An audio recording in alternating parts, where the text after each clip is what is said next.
thing to understand is that Russia has very little interest in actually invading and annexing the whole of Ukraine. What's going on here is slightly more complicated. It's a credible threat of force, and Putin's goal is not territorial expansion or to rebuild the Soviet Union. What he's trying to do, and actually has succeeded in doing, is putting the whole issue of NATO and NATO expansion on the table, and he's demanding that NATO and the West engage in negotiations to create a new post-Cold War security deal. And he's been complaining about this for years. I mean, the story actually goes way back to about 2003 when relations with the West started to deteriorate, and Putin's been telegraphing his unhappiness about NATO's expansion.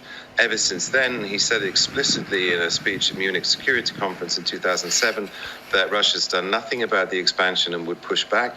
But then it took him another 14 years to get ready.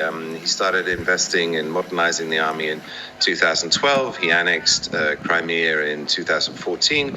He almost immediately afterwards started funding the insurrection in Donbass in 2015, which makes it impossible for Ukraine to join NATO. And it's only now that he feels Russia is strong enough to face down the West and to force this issue onto the table. And that's partly because, Russia's built up $600 billion in hard currency reserves, which is like the third biggest in the world, and it's paid down its debt, so it has almost no external debt. And those two things together make it almost impossible to sanction Russia. Plus, its army is strong. I mean, it's as strong as any European country. And so now he's changed the game. The Kremlin has been hardening its lines since the beginning of this year. And they're saying there's no more sanctions, no more NATO expansion, and he wants a deal. And as you've heard, Stoltenberg is proposing a summit. Biden also proposed talks between NATO and Russia. And so Putin's got what he wants, the start of a negotiation for a new security deal.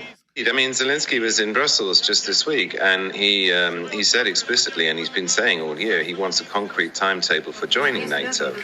And the argument is sovereign nations like Ukraine have the right to make military alliances with whoever they want to.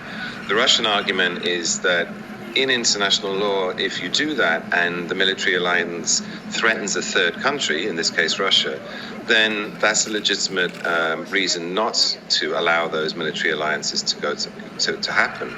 And we're kind of like in this confused situation whereby NATO has explicitly not offered Ukraine membership, nor even the membership accession plan.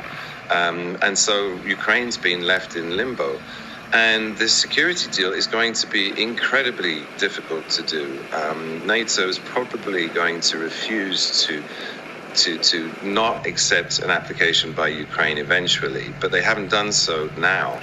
And the only positive thing in this talk is the ultimatum that Russia's issued about talks to settle this NATO question, to settle the status of Ukraine in Europe in the future. There's no timetable.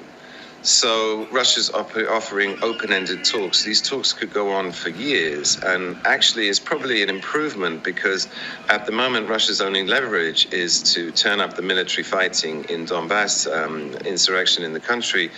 And if that whole argument moves from the battlefield to the negotiating table, then we can expect things to calm down. But as for a resolution, it's going to take a long time.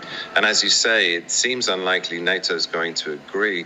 So the only other possibility is that Russia is part of the demands that it's issued in the last week include restrictions on itself, include not doing military exercises. And actually, the restrictions it's proposing that would apply to itself would prevent it from bringing forces up to the bases near the Ukrainian border. So there is some common ground. So, however, it's going to be a very long, difficult process.